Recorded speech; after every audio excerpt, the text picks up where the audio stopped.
আগরতলা শিবনগর স্থিত modern club ও আমরা তরুণ দলের পুজো মণ্ডপ খুলে দেওয়া হলো দর্শনার্থীদের জন্য। গতকাল সন্ধ্যায় এক অনুষ্ঠানে এই পুজো মণ্ডপের উদ্বোধন করেন মুখ্যমন্ত্রী ডাক্তার মানিক সাহা।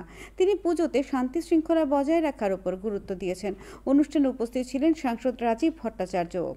আমেরিকার স্বামী নারায়ণ মন্দিরের অনুকরণে তৈরি করা হয়েছে পুজো মণ্ডপ।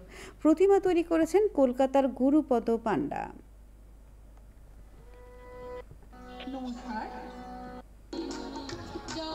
প্রতি বছর এই কারণে আমরা দুর্গাপূজার আরাধনা করি, এই যে অশুভ শক্তি, এই অশুভ শক্তিকে নিধন, এটা ঘরে হতে পারে, বাইরেও হতে পারে, সমাজেও হতে পারে। This is very important.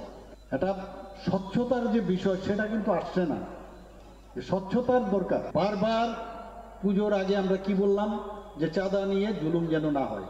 তারপরে এক দুটো ক্লাবের সমস্যা আমরা শুনি যে এরকম চাঁদার জুলুম হয়েছে, মারপিটও হয়েছে। সেটা যাতে না হয়, সেটা কোনোরূপে বাঞ্ছনীয় নয়।